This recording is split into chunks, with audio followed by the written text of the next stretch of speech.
Hello dear ATPians, welcome to ATP star the super learning platform. Guys आज का ये session आप सबके लिए बेहद स्पेशल होने वाला है। जेईई 2021 बहुत पास आ चुका है और हमारे पास लिमिटेड समय बचा हुआ है और हमें मचाना है भाई, मचाना है। कैसे, क्या करने वाले हैं, किस तरीके से हम अपने मार्क्स को बूस्ट कर सकते हैं। देखो इस समय एवरीबडी वांट्स अ मैजिक पिल कि एकदम से एक दवाई खा लें और एकदम से हमारे मार्क्स 50 बढ़ जाएं। मज़ा आ जाए ना यार, जो भी हमारे मार्क्स टेस्ट में आ रहे हैं, और अगर उससे 40-50 नंबर बढ़ जाएं तो मज़ा आ जाए ना, है ना। बिल्कुल, बहुत बढ़िया बात है। लेकिन जैसे कि आप जानते हो कि 50 मार्क्स बढ़ाना, 40 मार्क्स बढ़ाना इतना आसान नहीं होता है। तो आज मैं कुछ आपको सीक्रेट टिप्स, कुछ इंपॉर्टेंट बातें बताने वाला हूं जिसकी हेल्प से, जिनको अगर आप ठीक से अप्लाई कर पाए, जिनको आप समझ पाए, तो आप जेन्युइनली अभी भी बिना कुछ पढ़ाई करे भी अपने मार्क्स को बूस्ट कर सकते हो। क्योंकि इस समय रिवीजन का समय है, ठीक है, प्रैक्टिस का समय है। यानी जो आपने कर लिया है वो कर लिया है। तो पहली चीज तो ये जो करनी है, मैं आपको बता रहा हूं, सारी बातें ध्यान रखना, समझ लेना, ठीक है। कॉपी पेन लेके बैठ सकते हो, आपकी मर्जी है।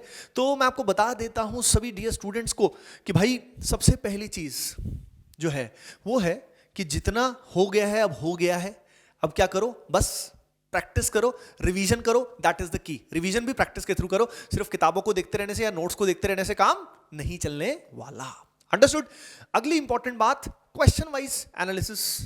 भाई क्वेश्चन वाइज एनालिसिस सभी लोग कहते हैं कि, मतलब मैं तो कम से कम कहता ही हूं हमेशा कि पेपर दिया, गलतियां हुई तो क्यों हुई भाई, क्वेश्चन नहीं हुआ तो क्यों नहीं हुआ। तो ऐसे केस में आपको यहां पे क्या करना होता है, आपको क्वेश्चन वाइज एनालिसिस किस तरीके से करना होता है, मैं थोड़ा सा आपको अंदाजा दे देता हूं डियर स्टूडेंट्स। तो देखो यार, यहां पे अगर मैं आपको बताता हूं तो आप क्वेश्चन वाइज एनालिसिस में, जैसे आपका फॉर एग्जाम्पल मॉक टेस्ट 1 है, मॉक टेस्ट 1 है, यहाँ पे टेस्ट का नाम लिखा, उसके बाद क्वेश्चन नंबर लिख दिया कि भाई क्वेश्चन नंबर 5वां मुझसे नहीं हुआ था, ठीक है। तो क्वेश्चन नंबर लिख दिया यहाँ पे, क्वेश्चन नंबर 5। अब उसके बाद क्वेश्चन क्यों नहीं हुआ था, वाई, काहे नहीं हुआ भैया, काहे नहीं हुआ तुमसे क्वेश्चन, क्यों नहीं करते हो, क्यों छोड़ दिया था तुमने। हाँ, जिंदगी तुम्हारी डिपेंड करती है उस एग्जाम पे, जिंदगी आपकी डिपेंड करती है उस पर्टिकुलर दिन पे। तो भैया आपका ड्रीम कॉलेज उस पर डिपेंड करता है और आपने है कि भैया ऐसे ही क्वेश्चन छोड़ दिया या ऐसे ही गलत कर दिया। तो रीजन आपको पता होना चाहिए।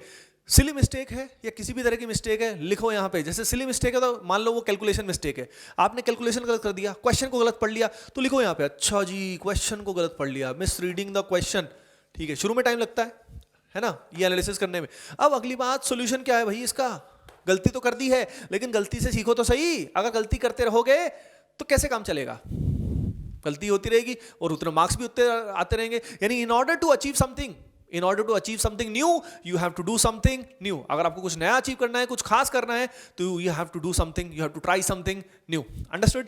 तो यहां पे अगर हम बात करें तो आपको सोल्यूशन यहां लिखना पड़ेगा कि अच्छा, क्वेश्चन को मैं ठीक से पढ़ना शुरू करूंगा और प्रेजेंस ऑफ माइंड अच्छा करूंगा, इंप्रूव करूंगा। इस तरीके से आपको क्वेश्चन वाइज एनालिसिस करोगे तो उसमें आपको सॉल्यूशन दिमाग में फ्रेम होने शुरू हो जाएंगे कि यार इस बार मैं गलती नहीं करूंगा इस तरह की। तो आपके दिमाग में आ जाएगा यार ये गलतियां मैं करता था।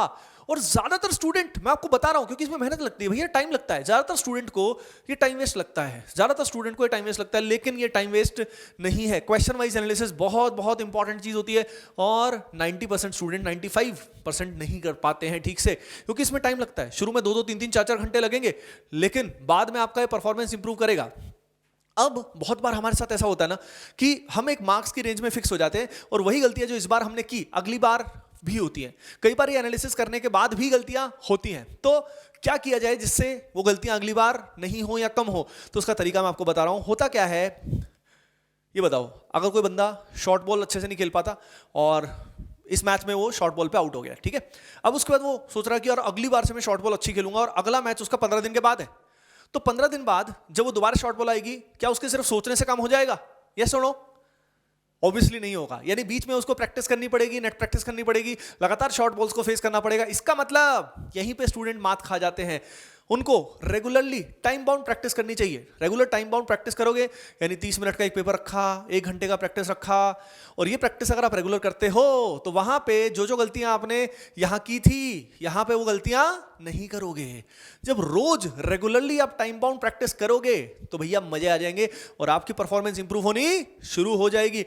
टाइम बाउंड प्रैक्टिस के लिए आप एटीपी स्टार ऐप को डाउनलोड कर लीजिए, क्योंकि उसमें एक फ्री प्रैक्टिस का ऑप्शन है।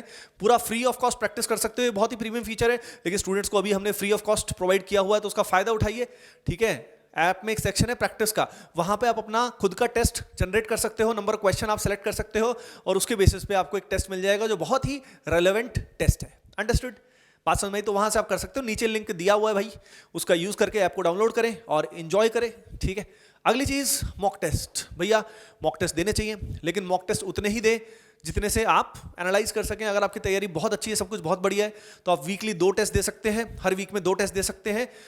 जैसे अभी आप टोटल 4 टेस्ट के आसपास दे सकते हैं मैक्सिमम, नहीं तो अगर आप की गलतियां इतनी सारी हो रखी है तो आप मैक्सिमम 2 टेस्ट दें, 2 टेस्ट बस बहुत है। यानी इसमें आप सभी को पता है कि हमने सभी स्टूडेंट्स के लिए final step batch free of cost निकाल रखा है, जो हमारे प्रीमियम प्लेटफॉर्म पे यानी एटीपी स्टार ऐप पे final step batch is available, final step batch is available dear students.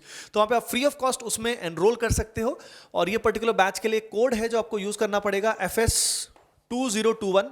इस कोड को जब यूज करोगे तो वो बैच आपको पेड बैच है, इस पेड बैच को आप फ्री ऑफ कॉस्ट एनरोल कर सकते हो। तो ये फाइनल स्टेप बैच के अंदर ऑल इंडिया ओपन टेस्ट हो रहे हैं, जिसमें बहुत सारे स्टूडेंट अटेम्प्ट कर रहे हैं, बहुत सारे स्टूडेंट AIOT दे रहे हैं। AIOT that is all India open test, जो फाइनल स्टेप बैच में हो रहे हैं। 2 टेस्ट ऑलरेडी हो चुके हैं, बाकी 3 टेस्ट बचे हुए हैं, वो तीनों की तीनों वहां से दो, क्योंकि बहुत सारे स्टूडेंट वहां दे रहे हैं, तो आपकी ऑल इंडिया रैंक आएगी। बहुत सारे स्टूडेंट्स में तो आपको मजा आएगा, अंडरस्टूड, मजा आएगा, okay. So this is a very good thing, इसका फायदा उठाइए। अगली चीज है भैया पॉजिटिव एटीट्यूड एक्सरसाइज, भाई बहुत इंपॉर्टेंट है। बहुत सारे स्टूडेंट इस समय ना तो खाना ठीक से खाते हैं, ना एक्सरसाइज करते हैं, और पगला से जाते हैं कि भैया अब क्या होगा, एग्जाम में क्या होगा। भैया लेकिन एक बात आप सभी के साथ शेयर करता हूं कि अगर आप इस समय सही से एक्सरसाइज करते हो एवरीडे 15 मिनट 20 मिनट, बढ़िया जॉगिंग, ठीक है, और बढ़िया डीप ब्रीदिंग करते हो, तो आपको बहुत अच्छा फील होगा, आपका ऑक्सीजन लेवल इंक्रीज होगा, तो दिन भी आपका अच्छा जाएगा। यानी इस समय आपको वही एक्टिविटीज करनी है जिनसे आपका दिमाग पूरे पॉजिटिव फ्रेम ऑफ माइंड में रहे। अगर आप इस समय नेगेटिव न्यूज़ सुनते हैं, नेगेटिव लोगों के साथ रहते हैं, तो भैया आपकी परफॉर्मेंस और भी खराब हो जाएगी। तो आपको इस लिमिटेड समय में भी अगर अपने मार्क्स बढ़ाने हैं तो इन सारी बातों का ख्याल रखना है, और लाइक बटन अभी के अभी दबा देना है। ओके गाइज, आप सब में से बहुत सारे स्टूडेंट्स ने इंक्वायर किया था कि सर क्या कोई फेब अटेम्प्ट के बाद स्पेशल बैच आ रहा है, वो आ रहा है। क्या आ रहा है भाई? लिखा हुआ है RBC 3.0 बैच। RBC 3.0 बैच 2 मार्च से स्टार्ट हो रहा है, and it is targeting JEE main and advanced.